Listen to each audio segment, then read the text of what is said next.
handle, the weird disc thing, the Easter eggs.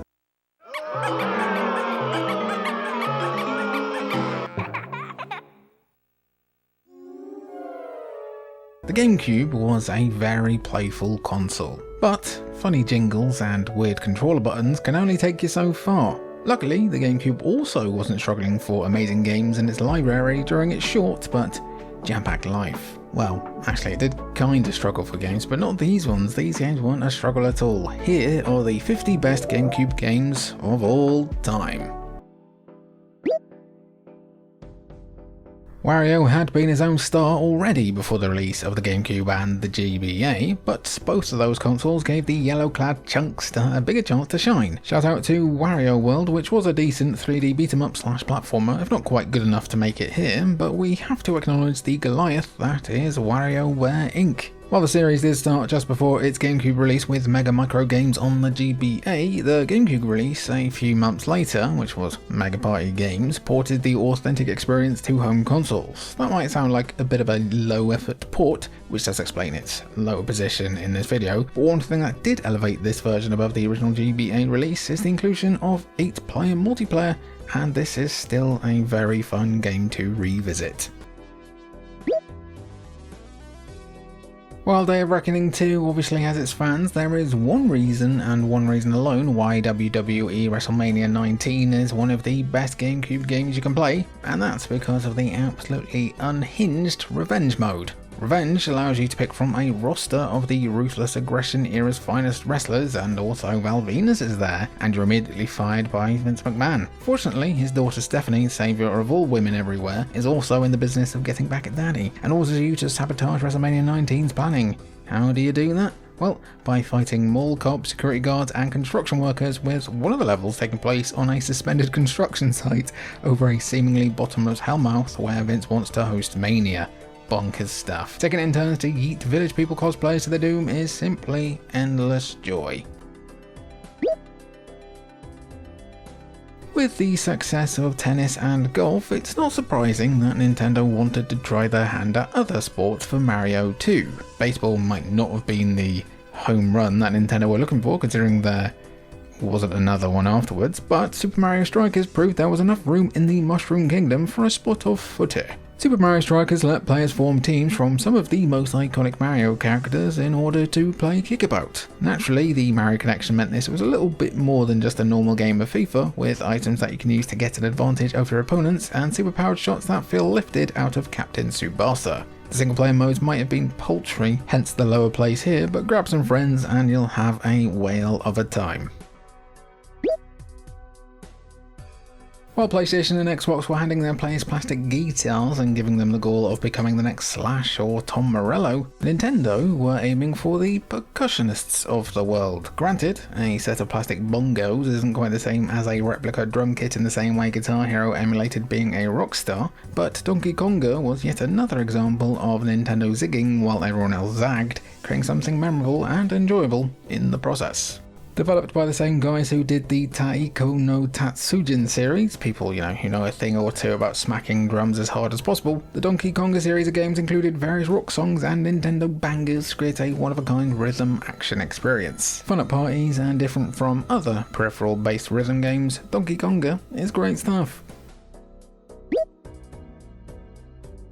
We promise we're not trying to load this video up with wrestling games, but there are a couple of exclusive GameCube wrestling games that do deserve to be spotlighted. The other one, so far, is Ultimate Muscle Legends vs New Generation, which is based on the anime and manga of the same name. If that's not enough to get people excited about this, Ultimate Muscle Legends vs New Generation is also developed by Aki, the guys behind WWF No Mercy, so it is, at least, incredibly fun.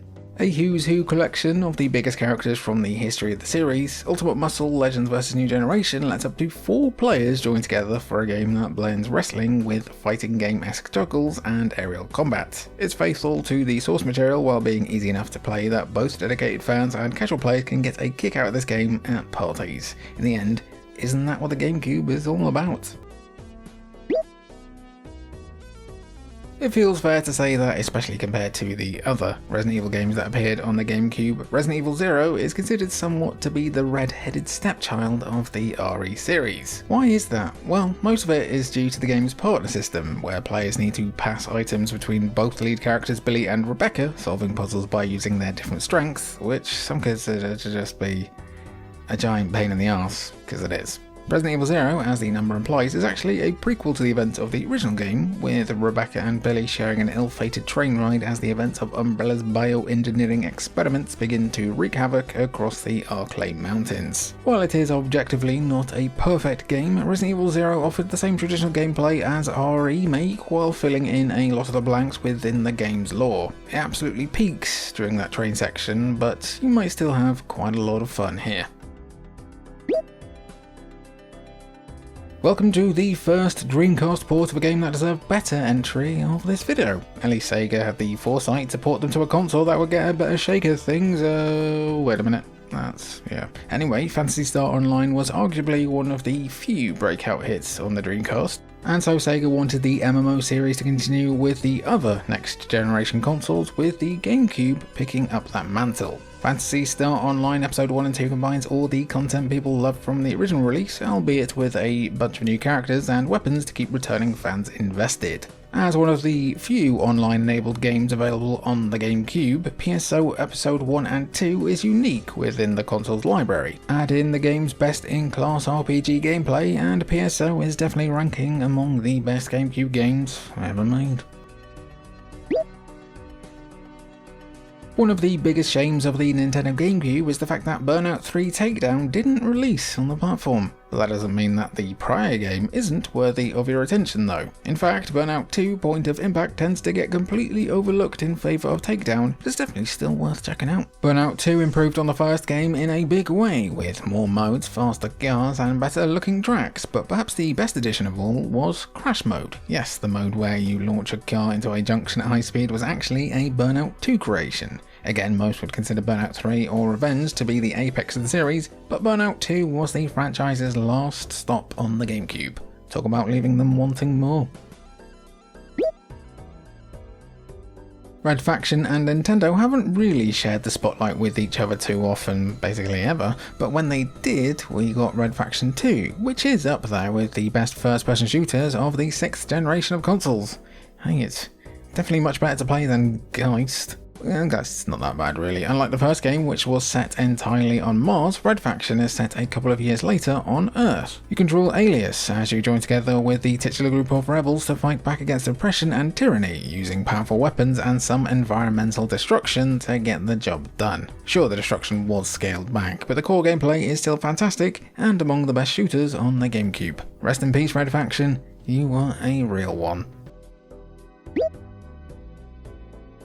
There is a world in which bringing the stealth action gameplay of Hitman to console just flopped, and that's a world I don't want to be a part of. There could have been a huge chance of Hitman 2's continuation of the formula not going down well with an audience that were more concerned with gunning down everything rather than meticulously planning an assassination, but Hitman 2 Silent Assassin managed to launch the franchise into the stratosphere. Once again, following the adventures of Big Baldy Barcode Neck 47, Hitman 2 sees the assassin return to the life of life ending in order to try and rescue a kidnapped priest. Levels are open with multiple paths to complete your objectives, and with over a dozen sandboxes to play around in, there is enough Hitman content here to make all the sickos happy. That vineyard level is probably in my top 10 of all time. Zelda had a pretty good run on the GameCube, and hey, the Ocarina of Time Master Quest was pretty decent too. One title that's a bit more underrated though is The Legend of Zelda 4 Swords Adventures, and yeah, that might be because you need to grab 3 other players, each with their own GBA to serve as a controller, in order to get the most out of it. Turning Zelda into a co-op game was a huge gamble, but with the right squad of links, the right link to links, this is definitely worth your time. Essentially a sequel to 4 Swords on the GBA, albeit with enhanced graphics. 4 Swords Adventures sees Link cloned 3 times and sent on an adventure to save Hyrule from the Shadow Link. The combat and puzzles proudly stand up among those in the bigger Zelda games, making this underappreciated adventure worthy of a second look. You lot can argue amongst yourselves about which one in the series actually deserves to be mentioned on this list of the best GameCube games, as all of Sam Fisher's adventures on the GameCube offered some best-in-class stealth gameplay. Whether it's the original Chaos Theory or Pandora Tomorrow, Splinter Cell became a stealth franchise for the ages based on its unique approach to gameplay and level design, along with the sheer amount of gadgets on offer and the brilliant voice acting from Michael Ironside. Playing as the super agent Sam Fisher, Splinter Cell sees the lad travelling across the world behind enemy lines in order to try and avert a global catastrophe. It's never chill in Tom Clancy's world, with all the improvements to the stealth genre that Splinter Cell offered, as well as being able to do pretty sick splits on the ceiling. It's a crying shame we haven't seen more games in the series for such a long time. If there's one thing that Mario loves more than rescuing Princess Peach from an angry, spiky turtle, it's playing sport with said turtle, along with the other denizens of the Mushroom Kingdom. We've covered football, we'll get to the others soon, but for now, let's enjoy a few games of Mario Power Tennis, Nintendo's second attempt on home consoles at having Mario and the gang play with some rackets and balls. Feeling like it's taken a few cues from Virtua Tennis in trying to make an accessible arcadey tennis experience, Mario Power Tennis allows for your bog standard rounds of tennis. However, there are also power-ups, special shots for each character, gimmick courts which introduce their own hazards and mechanics, and a whole host of minigames to complete. It's tennis, but better, because it's filled to the brim with Nintendo nonsense, and fun Nintendo nonsense, and not Nintendo nonsense like, hey, you've been naughty, let me brick your console. Face it, Wimbledon would be improved if all the players had to qualify by facing off with PT Piranha. Whenever a new console launches, the manufacturer often creates a game purely for the purposes of showcasing what the console is capable of. Some shiny new graphics for the shiny new toy, etc. Wave Race Blue Storm, what a banger, fit that mold perfectly, as Nintendo not only created a fun racing game that captures the excitement of aquatic motorsport, but they made one of the best looking games on the entire console, and holy heck, the water physics alone puts some modern games to shame still. The third and regrettably final Wave Race game, Blue Storm allows players to pick from several vibrant characters and compete in Grand Prix races across a range of varied locales. Look, we'll be the first to admit that the game doesn't have a ton of depth, especially compared to other GameCube racing games, but as a statement piece of what the GameCube was capable of, it was pretty perfect. People love to tell stories of America being invaded and subjugated by a foreign force, and it tends to lead to good films like the original Red Dawn. Games, not so much. Does anyone remember Turning Point Fall of Liberty? Also, the less said about Homefront and its sequel, the better. Still, if you want the perfect game of defending the land of liberty from those dirty commies, the GameCube has you covered with IO Interactive's Freedom Fighters. What a banger. Given how Star Fox had been a key pillar of Nintendo's strategy for years before the release of the GameCube, it felt like the time was right for Fox McCloud to step outside of that R-wing and do some exploration planetside. Perhaps many wouldn't have guessed that said exploration would become a Legend of Zelda inspired journey developed by Rare that would also lead to an explosion of furries in the 2000s generation. Thanks, Crystal. But Star Fox Adventures is still pretty good.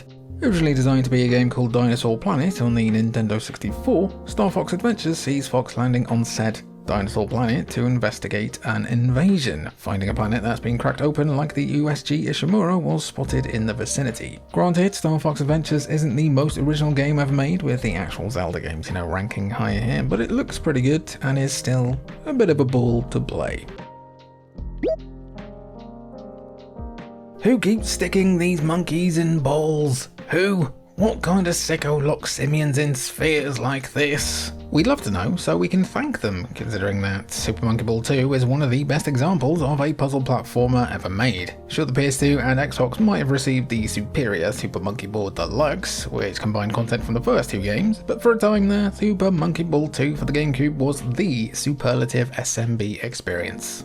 Playing as one of 4 cute monkeys, you're literally dropped into one of hundreds of mazes, using physics to tilt the maze in order to guide the monkey home. It's simple in theory, but the execution required of you during later stages is bordering on the ridiculous, and that's all part of the charm. Throw in plenty of minigames that are fun for up to 4 players, and you've got one of the best party games not only on the system, but of all time.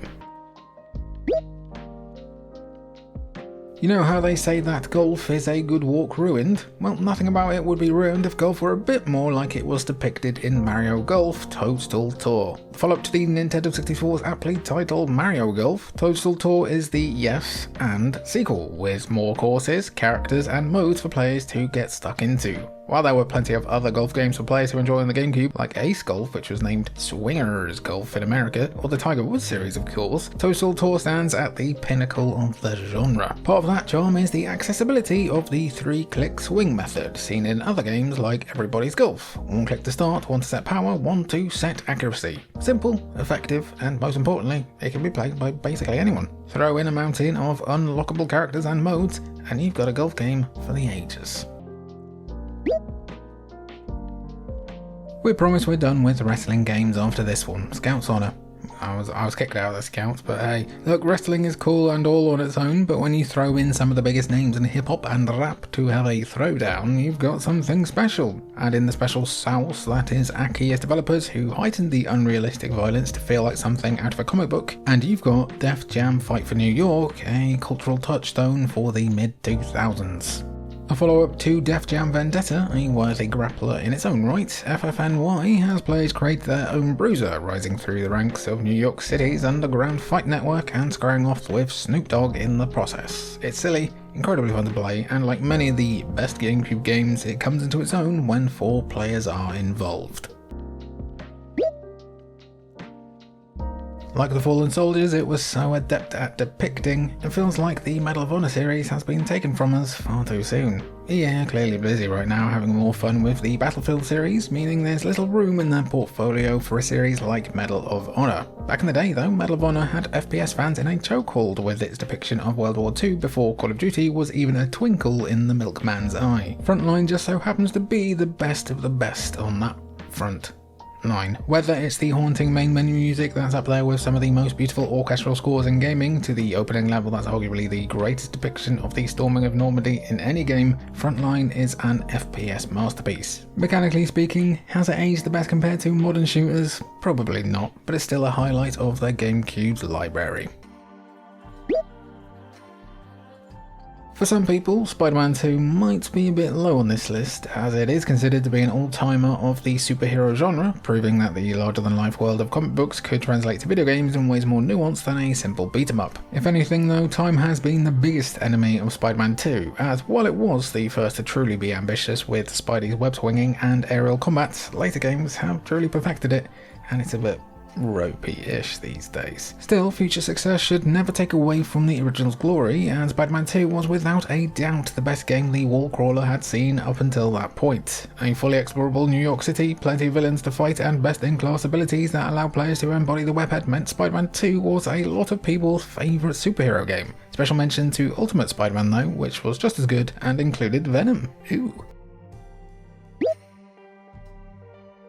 This one is bursting at the seams with creative ideas. It's a turn-based deck-building RPG where the cards you use are captured elements of the real world. Sometimes the cards are animals or elemental attacks, and sometimes the cards are just food and water. The world is one where the surface of the planet was long ago destroyed, and now people with wings survive on floating islands. The blend of high fantasy and sci-fi concepts, the unique battle system, and the vibrant world and characters made Batten Kaitos a true sleeper hit on the GameCube, and a worthy pick for one of the best GameCube games. It even got a prequel, Batten Kaitos Origins, also on the GameCube in 2006, because Batten Kaitos was too fascinating a world for just one game.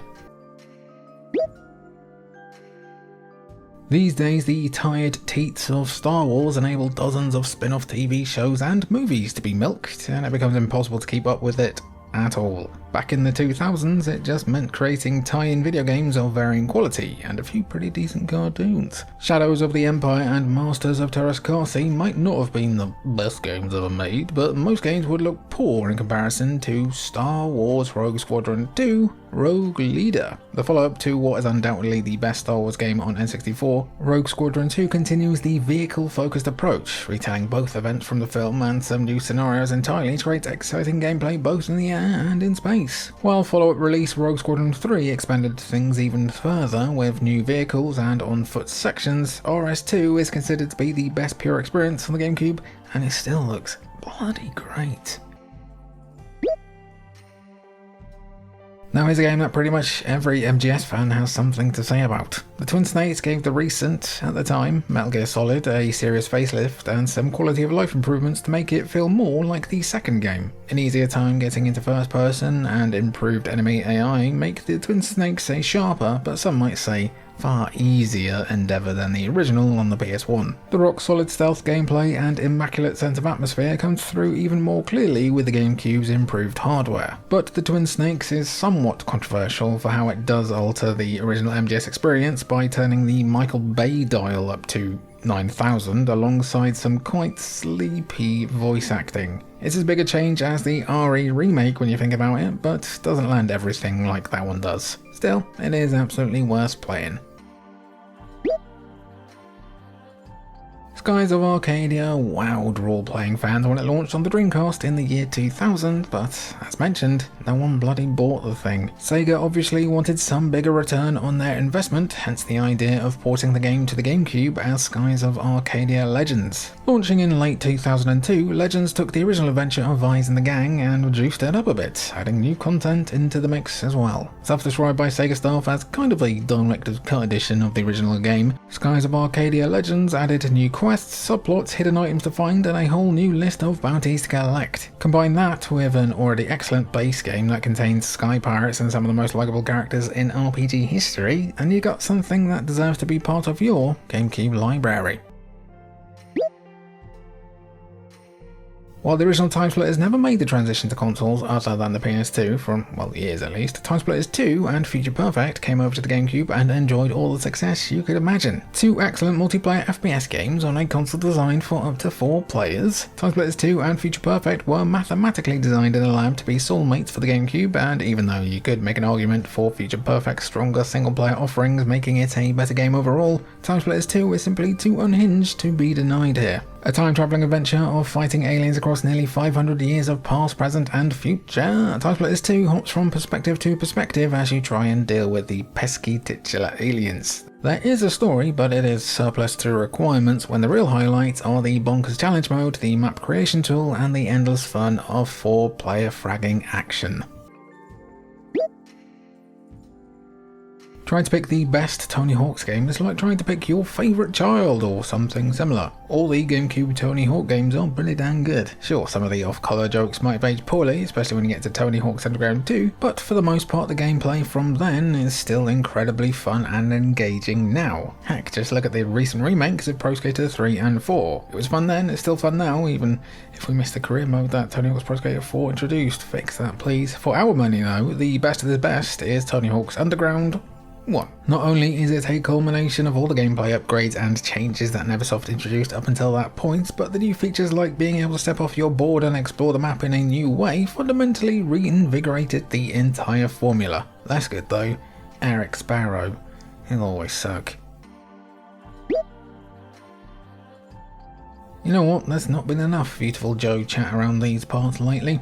Beautiful Joe focuses on a slacker movie buff getting sucked into a cinematic world and blessed with movie-related superpowers. That includes slowing down time, extreme close-ups, and so on. The cel-shaded art style and inventive level design made this 2D action platformer feel vibrant and alive, and the story, cribbing from inspiration like Power Rangers, The Matrix, old monster movies and more, made Beautiful Joe a stellar GameCube title. Beautiful Joe would eventually be ported to the PS2 and see several sequels, a manga, and an anime adaptation. While the Beautiful Joe machine has been silent for a long time now, the original title and its sequels all still hold up as well-crafted, eye-popping whippers.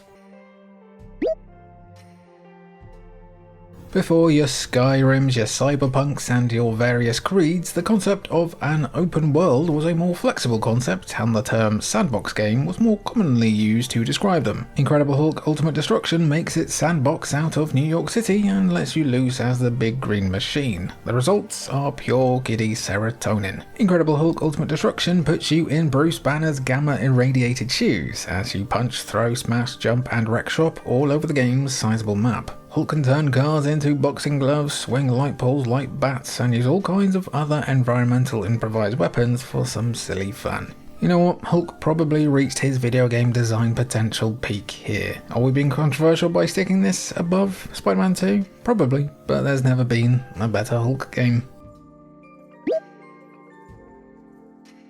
The snowboarding genre just is not as it once was. Yeah, sure, you've got games like Descenders Next and Riders Republic, but we're seemingly never going back to the dizzying heights of the mid-2000s, when doing big tricks on a snowy mountain was the coolest thing in the world. It's no wonder then that the SSX series became such a mainstay for a while there, as they effortlessly blended arcade racing with Tony Hawk-like tricks to create an extreme sports masterpiece. As for which SSX game deserves the most love, anyone who prefers SSX Tricky over SSX 3 is perfectly valid to have that opinion. The more involved career mode, ambitious map design, and ability to free roam in SSX 3 made it a highlight for many, but if you prefer just simple arcade racing and tricking, Tricky is unbeatable. Even SSX on tour with its Nintendo guest characters deserves a mention here. Just really missed the SSX series really.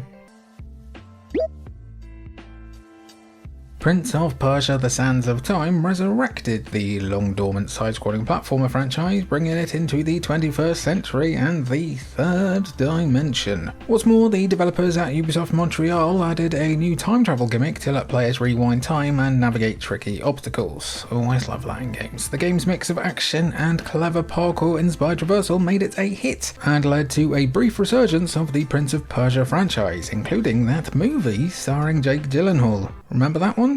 Hello? The Sands of Time stands out as one of a few stellar examples of how to reboot your game series without losing sight of what made it good. The series that had mostly fallen by the wayside received a new lease of life and a new audience. It received several sequels on the GameCube and they're all pretty bloody good actually, but The Sands of Time remains on top. That remake looks to be beyond our grasp though. An absolute cult classic, Beyond Good and Evil was released to critical acclaim in 2003, with critics lauding its story, atmosphere, and world design. Protagonist Jade's investigation into an interstellar war and the corruption fueling it still holds up as a moving and ambitious story. Unfortunately, all of this praise did not manifest into financial gain, and Beyond Good and Evil failed to light up the sales charts. Still, it is a rock-solid-ass game with dazzlingly complex ideas, and it's well worth your time with a truly memorable story, world, and cast of characters that have stuck in fans' minds for so many years. It may not be the most ambitious seeming game today, but play it and you'll definitely join the dedicated crowd singing Beyond Good and Evil's praises. Just don't hold your breath on that sequel. They're still trying to work out how to make microtransactions out of giant talking pigs.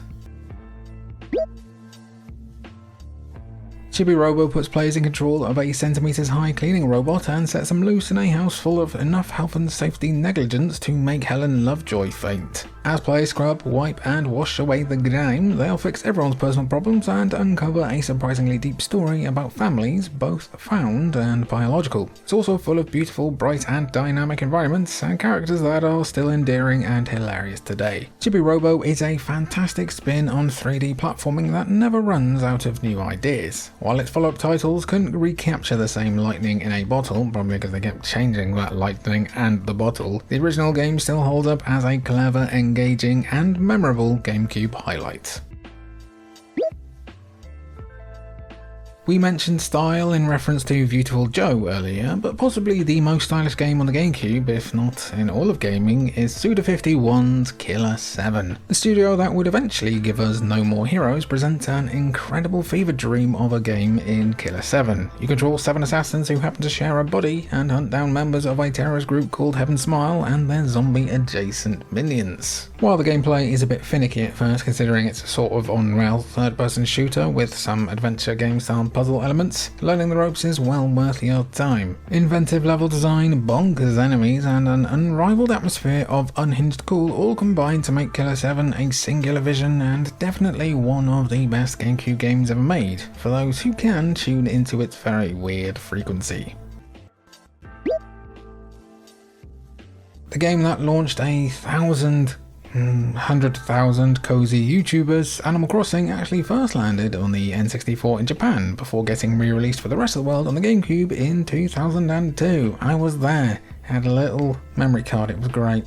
The cozy small town life sim has so much of its core DNA figured out right from the jump. The lovable and distinct animal neighbours, the vast furniture collection to customise your house, the lovely low-key aesthetic, and music that makes it so easy to lose a full day in-game. It's all here. While subsequent titles have definitely made major improvements to streamline the whole process, the original Animal Crossing was already a juggernaut force when it first dropped. In a post-New Horizons world, going back might seem crazy or just a bit silly, but the original Animal Crossing is still a worthwhile destination to visit.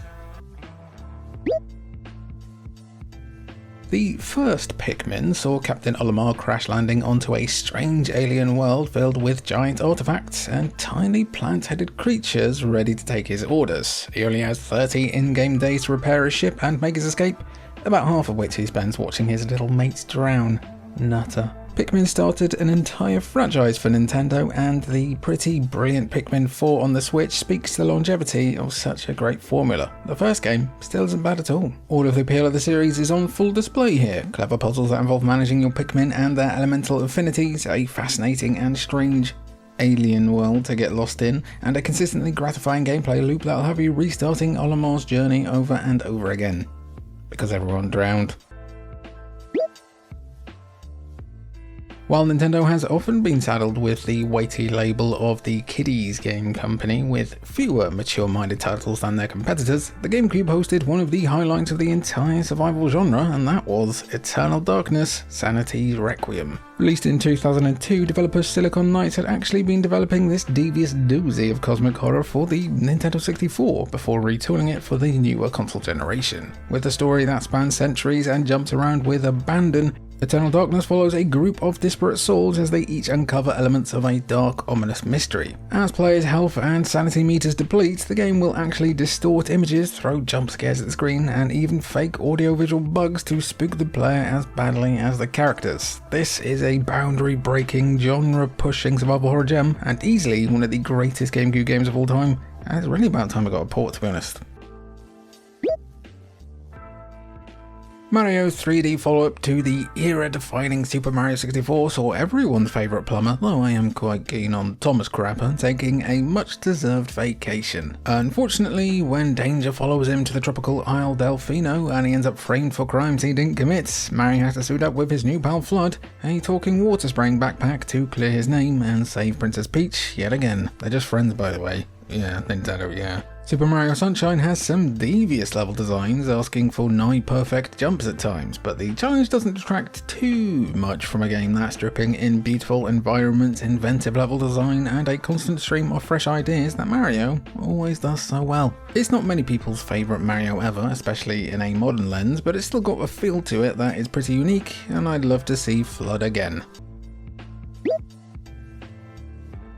Despite being one of Nintendo's tentpole franchises, Fire Emblem only had one game on the GameCube. Most of the early to mid-2000s era of the series was spent servicing the Game Boy Advance players, which makes sense considering it was just a portable SNES in terms of output and capabilities, basically, don't shout at me. For a home console release though, Intelligent Systems would have to up the ante in a big way, and they certainly did with Path of Radiance, setting the tone for the home console Fire Emblem games going forward. The first Fire Emblem game to be fully 3D with full motion cutscenes and voice acting, Path of Radiance is a huge step up in terms of presentation, while retaining the excellent gameplay and storytelling that the series had become known for. The results paid off, as it's the best tactical RPG on the console. Granted, there's not a big pool of applicants, but first place is first place, you know? It's also one of the best Fire Emblem games ever, and people love it for a reason.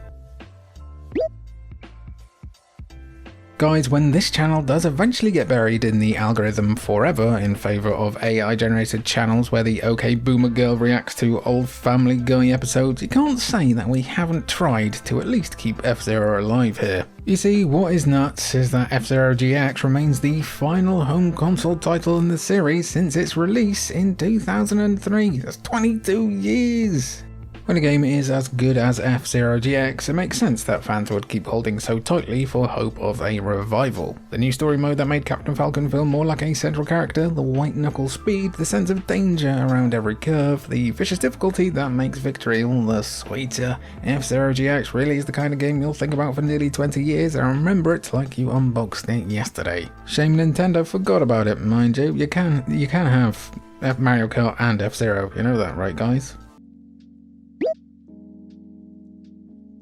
You'd think that Capcom would have the monopoly on exploring spooky mansions, right? Still, Nintendo wanted a piece of that spooky mansion pie, albeit with their own family-friendly spin, and decided they'd give perennial runner-up Luigi the leading man spot to do so. The end result was Luigi's Mansion, a game that deservingly launched an entire series for the other brother by offering us, well, not scares, but puzzles and fun aplenty either way. With Mario decommissioned because of supernatural shenanigans, Luigi teams up with Professor Egad, I still love that name, and his spectral sucking technology, he has a vacuum of ghosts, get your mind out of the gutter, to rid a haunted mansion of its pesky inhabitants. Cue hours of Luigi timidly entering rooms calling for Mario, then getting spooked by his own shadow. It's utterly wonderful stuff, and a testament to the imagination the GameCube channeled on a regular basis.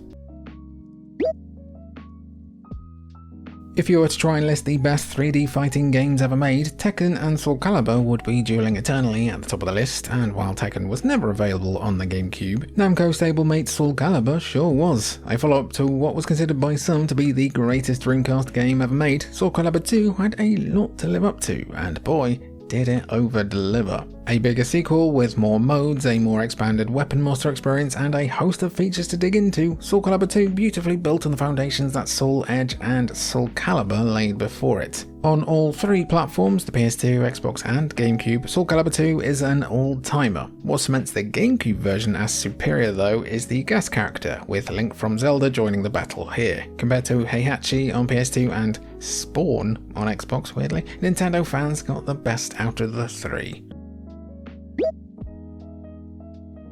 Guys, every game from here on could very feasibly be number one, and if you think any of them should be, that is completely fine by me. The GameCube remake of Capcom's survival horror classic Resident Evil has long been heralded among the greatest remakes of all time, and you know what, I'll say it is. It's also the scariest game I have ever played, and I still do a bit of a scream every time I encounter my first Crimson Head. You see, reducing our remake, as it's affectionately known, to just a visual overhaul is underselling the game entirely.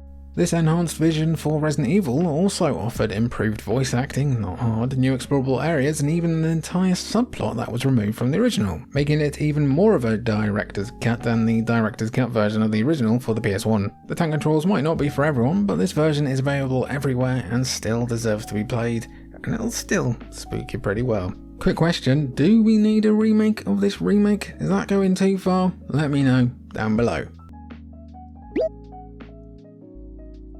The second of Link's main adventures to land on the Purple Cube of Joy, Twilight Princess saw a more grim, overtly dark turn in Hyrule. In Twilight Princess, Link must battle across 2 dimensions and transform into a wolf as he does battle with a new foe and uncovers the mystery of the Twilight Realm. With influences taken from the Majora's Mask side of the Zelda franchise, Twilight Princess felt both like a return to older Zelda titles and its own bold iteration. Twilight Princess was a major success at the time of its release, exemplifying the brilliance of the GameCube era as the console went out swinging. The Wii U remaster in 2016 speaks to the staying power of this adventure and the appeal of Link being a big fluffy boy. It's not our favourite Zelda game on the GameCube though, stay tuned. The critically lauded follow-up to the N64 Paper Mario drops the 2D version of Mario into a brand new globe-spanning adventure to gather 7 legendary crystal stars and stop an ancient evil from destroying the world. This is the last Paper Mario game to use a tried and true turn-based battle system without adding too many odd bells and whistles and junk, and it's a heck of a mission statement that works so well that it's truly baffling Nintendo tried to move away from it. The Thousand Year Door is full of lavishly designed environments and fantastic supporting characters, like the punkish Yoshi Kid and professional thief Miss Mouse. Mario's more papery qualities also get much more attention in this game, as he can turn into a paper aeroplane or a paper boat to better navigate the environment. Pretty cool stuff. All told, Paper Mario The Thousand Year Door is a top tier GameCube game, RPG and Mario title all in one brilliant package. Kicking off the top 5 of our best GameCube games ever list is one of the most critically beloved games ever and my favourite in the series, Resident Evil 4. When the daughter of the President of the United States is kidnapped, seasoned zombie killer Leon S. Kennedy must journey to a remote Spanish village and battle hordes of murderous cult members and tiny little man boys to save the day. Resident Evil 4 made huge strides forward for the genre of third-person shooters, situating players comfortably over Leon's shoulder and placing a stronger focus on spatial management and action-first gameplay. The result is a non-stop rollercoaster of a game, as Leon rockets from one adrenaline-chugging major set-piece to the next, but it does have quite a few scary moments still as well. Resident Evil 4 still casts a long shadow as an apex of its genre and its franchise, but the remake does get pretty close. It's even so nice that they released it like another 10 times, even for the Zeebo. You don't know what the Zeebo is? Wow. While the Metroid series was absent from the N64 and so Samus didn't get the same franchise-defining jump to 3D that Mario and Link did, she more than made up for it with her shift to first-person shooter with 2002's Metroid Prime. God, what a looker this was and still is, 23 years old. Metroid Prime effortlessly blended 3D action and spectacle with the usual nuanced exploration of the Metroid series. Its clear new direction for Samus continued in 2 sequels and several handheld spin-offs, as well as an eventual remaster on Switch that confused a whole new generation about where the hell they're supposed to go. Metroid Prime 4 has been cooking for forever and a day, but the original's impressive pedigree continues to stand tall above other FPS titles and remains a pillar of Nintendo's gift for reinvention. Mario Kart upped the ante for its GameCube installment by letting players pick 2 characters and swap them at will. This tiny tweak leads to a staggering amount of strategic depth, making Double Dash an extra frenetic whirlwind and one of the tightest, most mechanically sound Mario Karts ever. See Nintendo, you don't need to add sandbox stuff to Mario Kart, just literally double it. It helps that Double Dash also has an incredibly stacked course list. DK Mountain, Peach Beach, and a particularly awe-inspiring Rainbow Road, for example, all stand tall among the entire Mario Kart canon? Lore? Yeah. All these years later, Double Dash is a guaranteed crowd pleaser at your next LAN party. It's still my favourite Mario Kart game ever, and I'm pretty sure the next one is still a lot of people's favourite in its series too. While Super Smash Bros. On the Nintendo 64 was pretty dang good, 1 Hour's Melee proved that this is the kind of game it was destined to be. Arguably the high point in the Super Smash Bros. Series, and certainly the installment with the greatest competitive longevity, Melee is one heck of a sophomore home run. An expanded roster, new courses and items, and a completely airtight control system make Melee a gold standard against which all platform fighters continue to be compared. All 9,000 of them. Better luck next time, Warner Bros. Melee is also the game that brought way more awareness of a little series called Fire Emblem to the West, with unlockable characters Marth and Roy being the first time most American and European players encountered any representation of the series. In this way, and so many others, Melee is a truly historic document, and it finds itself as a hallmark of esports even in the face of Ultimate today. Pick it up now and you will lose an afternoon. But of course, the best GameCube game of all time has to be bright, vibrant, playful, and just a bit underappreciated in its time, The Wind Waker is the GameCube. While its cel-shaded graphics may have scared away some prospective players who wanted a more mature Zelda venture, which they'd eventually get with Twilight Princess, The Legend of Zelda The Wind Waker is an unmitigated classic. Link's adventure on the high seas in this bright, vivid world exemplifies all things that the Zelda series does best: a joyous sense of discovery, inventive and clever dungeons, whip-smart puzzles, and titanic boss battles. And it's crazy how controversial this art style was back in the day. It looks amazing. Of all of the best GameCube games on this list, The Legend of Zelda The Wind Waker manages to still feel as timeless and fresh now as it did in 2003. Time has been especially kind to this title, and it's a game you can't really imagine ever aging. For anyone who hasn't played it yet, The Wind Waker is a destination you can't afford to miss. And that was our list of the best GameCube games of all time. What was too high, what was too low, what did we miss? Let me know down below. I've been Jimmy for Culture Vultures. It's been good to have you, and I'll catch you in the next one.